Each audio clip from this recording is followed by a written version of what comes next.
Today, I will be reviewing Alexander Dugin's book and thesis, The Fourth Political Theory. And let me just preface this by saying that people generally fear what they do not know. He may be painted as a fascist or a communist nationalist fighting against modernity and the liberal hegemony. Yet Alexander Dugin explicitly states throughout the entire book that the fourth political theory, is an alternative to the three previous political ideologies and theories. The first being, the oldest, being liberalism. Think back to the 1700s or late 1700s, liberalism. The second oldest being communism, Karl Marx in the mid 1800s, mid 19th century, and fascism really getting its legs, as we know, in the 20th century. There is a fourth option according to Dugin, and you should not be afraid to learn of this option, of this theory. So let's get into it. There is a fourth political theory other than liberalism, communism, and fascism. It denotes its basic political unit by spiritual markers, engages periphery against conformist, and opposes the hegemony of liberalism and globalism, pushing multipolarity, revolutionary conservatism, and tailoring these to each distinct culture or civilization.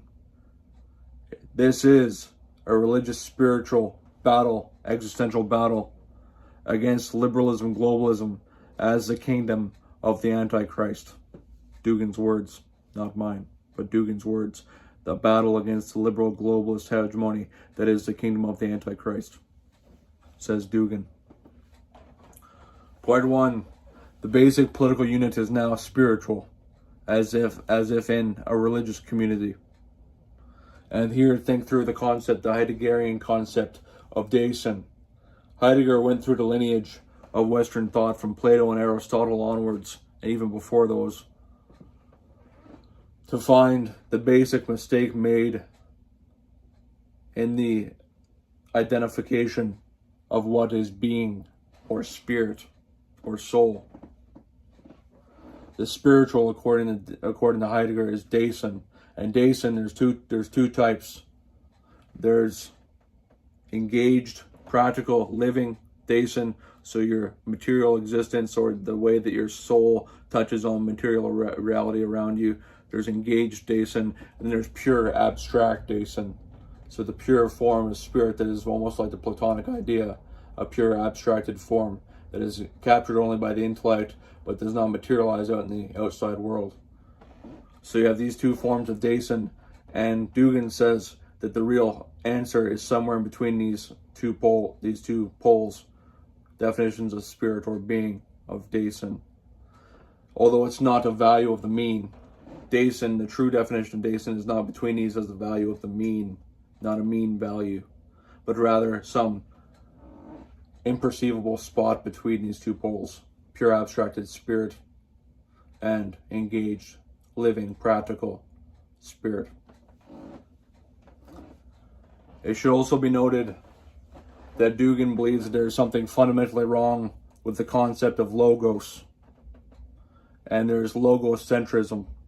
Ever since Plato, and also in the Bible, the biblical heritage, there is mastery, but there's chaos, and then out of chaos comes logos. And logos, in modernity, logos relinquishes, gets rid of chaos. Dugin advocates that the detour down logocentrism is misplaced, is mistaken, is based on fundamental error. This is a Heideggerian line of thought as well. Logos is based off of fundamental error, and that we should return to chaos. But chaos has positive senses, not just the negative sense that you have in common parlance.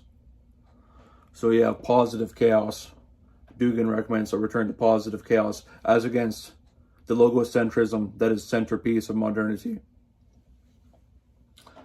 So the basic political unit, now that we've gotten the spiritual Dasein Heideggerian concept out of the way, the political unit of the fourth political theory is the spiritual belief. So there's almost a caste system of warriors and priests that they put themselves into that caste by their beliefs, by their spirit, by their psyche, by their mentality, by their being, by their existence. They are in these castes. It does away with the basic political unit of liberalism, which is the individual. It does away with Marxist class, the political unit being class, and Marxism does away with that. And it does away with fascism's racism, and its unit being race does away with that. And it leaves only the caste, the spiritual caste of warrior and priest up above, that will now lead us out of modernity, back into chaos, away from logocentrism, and back to a freer world, a world of freedom. And this is true freedom. Not the same as bourgeoisie freedom. Bourgeoisie freedom says you can buy whatever you want, but you must buy something.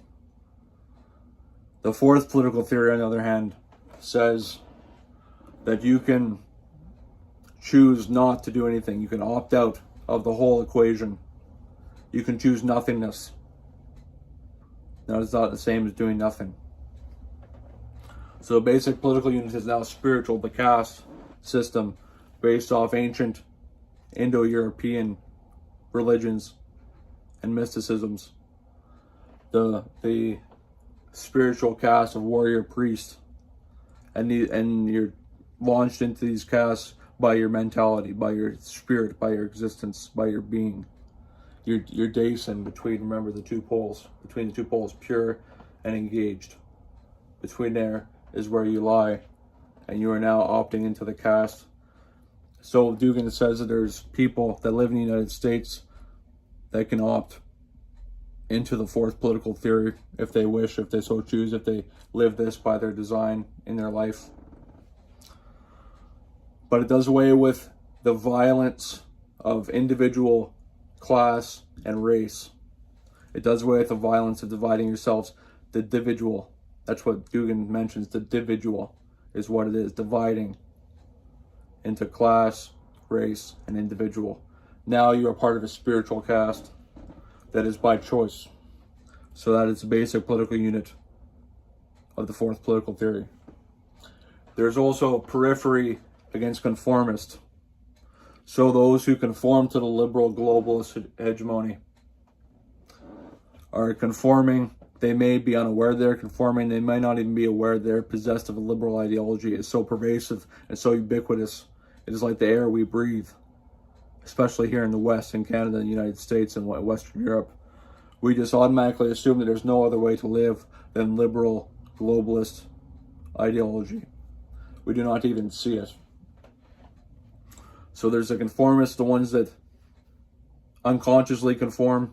Then there's the ones that actively conform. So the party of Davos, the neoliberals, the Von Hayek School, the Mount Pelerin Society, all these large neoliberal, neocon, and globalist institutions, they actively choose to be part of the conformity.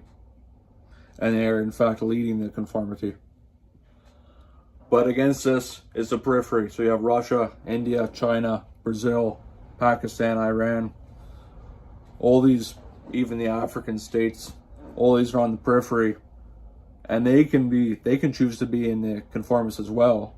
However, most of them are opting to keep their original civilization, their original culture, and wish to stay on the periphery. So there's periphery against conformist, broad categories of people. Point 3, liberal globalism is fighting against the fourth political theory, and indeed fighting to take over the world, as it makes a universalist, world-dominating claim. Modernity, progress, and opting out of time. Excuse me.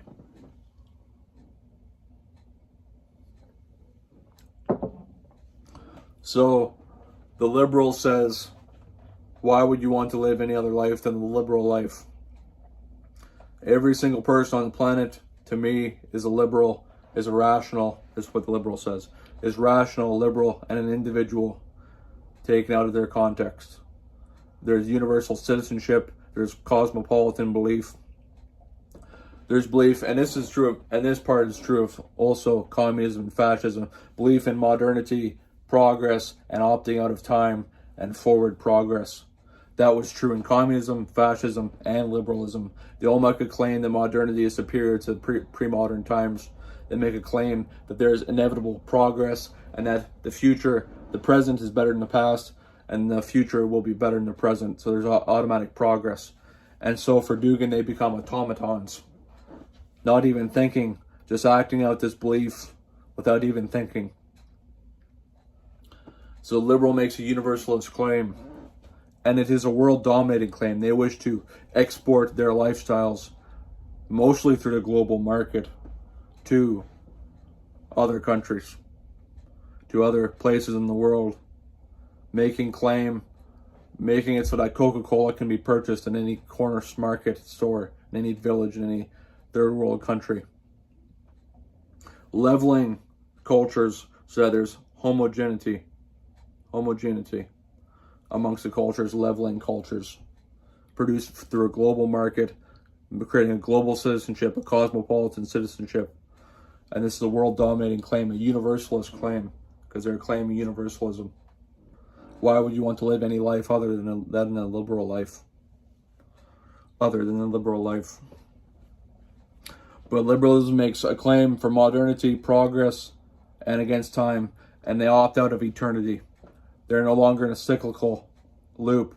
This is another point that Dugin makes, that their modernity is stuck on a trajectory of a univocal dynamic, meaning that it's like a steam engine that is unregulated, going further and further until it burns up all of its energy and explodes. That is what modernity is doing under liberalism.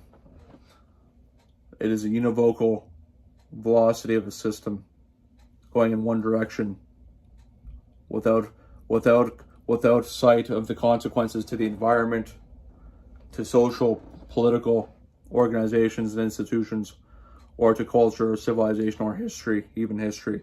It does away with history. It believes that it is the end of history, and it will be a continuous end of history, as Fukuyama would never have guessed, is that it is a continuous end to history.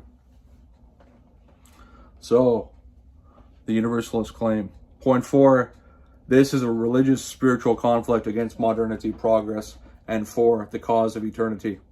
So, Dugin believes that there are cycles. He's a traditionalist, believing that there are cycles. There's the Dark Age, the Silver Age, the Bronze Age. Not in that order. The Dark Age, the Bronze Age, the Silver Age, and the Golden Age, and then reverting back to the Dark Age. He believes that the castes of the warriors and priests will try to lead us into a Golden Age and return to the cyclical eternity of time. The cyclical eternity of time. It is a religious spiritual conflict. So the liberalism is also secular and atheist, is making a dead claim against there is no God, we are the gods, and we replace the position of God, the big other position of God, and we make our own values. And opposed to this is the fourth political theory, or the fourth way, which says we believe in God, we believe in the conservative institutions, we believe that we do not have the knowledge to reject God, to reject a higher power, to reject the history and traditions of our civilization. And so we choose to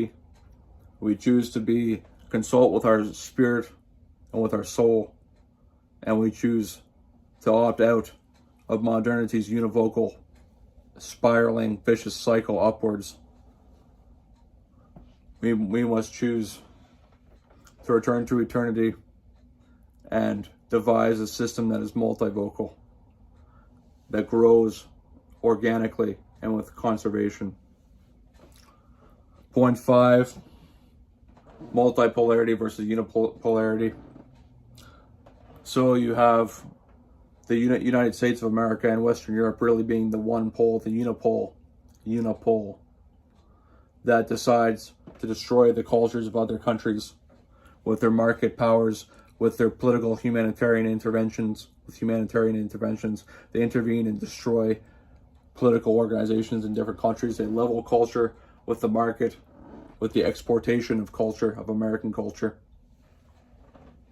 And Dugin proposes that instead we adopt the multipolarity where Russia, China, Brazil, the BRIC countries, Russia, Brazil, India, China, all have their own civilization and stick to their conservative roots and stick to the true authentic character of their civilization and culture.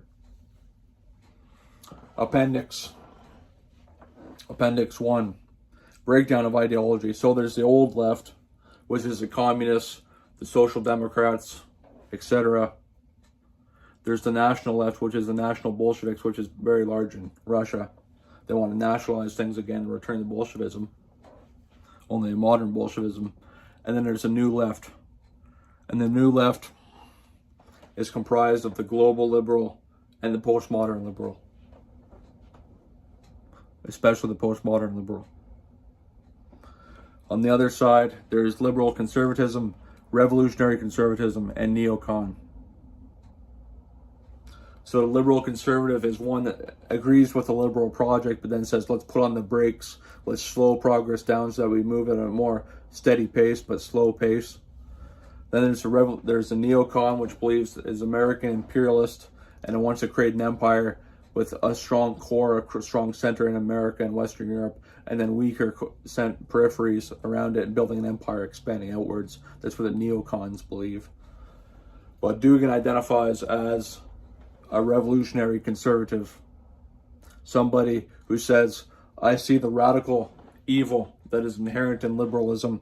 I see the radical evil that is inherent. And he even says that liberalism is broken up into postmodern liberalism, which is now a sort of self-reflexive, caustic, acidic dousing of the old liberal ways with new modern ideologies, the postmodern liberal.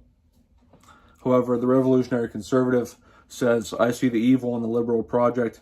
I want to return not just to the old ways, pre-modernity, but I want to return to the eternal cycle. I want to return to eternity. And I want to make my civilization such that it has its spiritual roots, that it has organic growth, authentic growth, that is not damaging to the environment, that is not damaging to the social fabric. Because look at the damages that capitalism wrought on the family structure, thinking back to the Industrial Revolution, or even today, the dislocations that happens in the family unit, the family base. The revolutionary conservative sees the evil that liberalism and capitalism performs on society. And let me remind you that there is many bodies with liberal conservatism.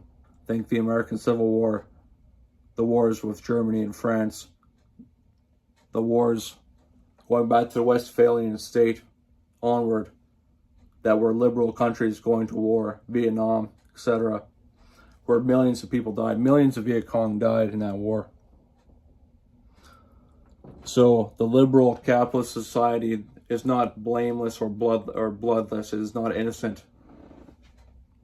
So the revolutionary conservative recognizes the violence that liberal capitalism performs on not only on its external enemies, but on its domestic internal citizens.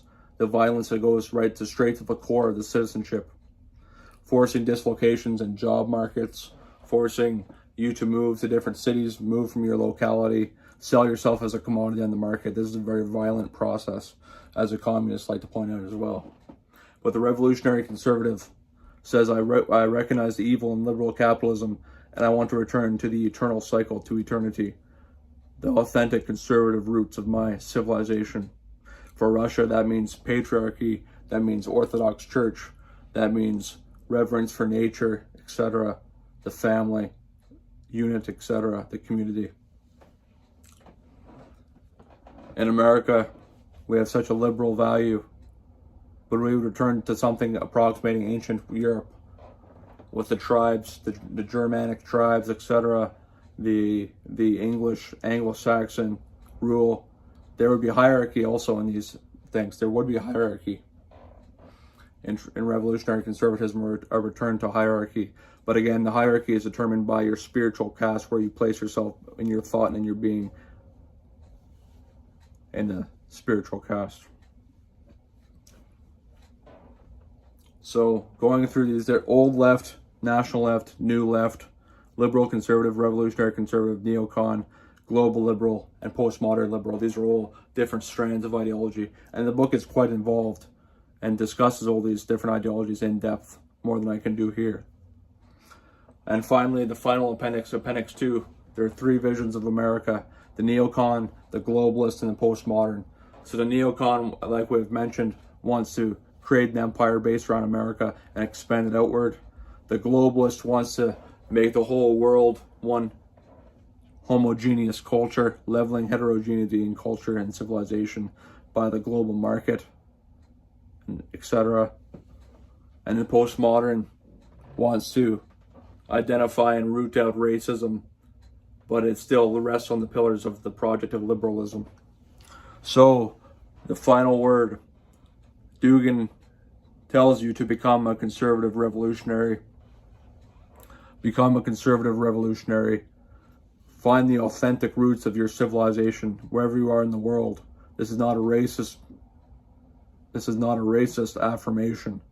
This says that the Indian country should live by the Indian culture, the Chinese should live by the Chinese culture, the Japanese by the Japanese culture, the Russians by the Russians, the Latin Americans by the Latin American culture, and the West should leave the periphery and the multipolarity places alone and not try to invade on humanitarian or liberal grounds, because to us they seem righteous, they seem correct, but to the world we are a foreign intruder. That is the basis. So be a conservative revolutionary and return to the roots. Opt back into eternity. Do not buy into the modernity or progress of time being this univocal process like the steam engine, like I mentioned, that will burn itself out. But opt into the cycle of conservative revolutionary and into the cycle of eternity. Thank you. Hope you enjoyed.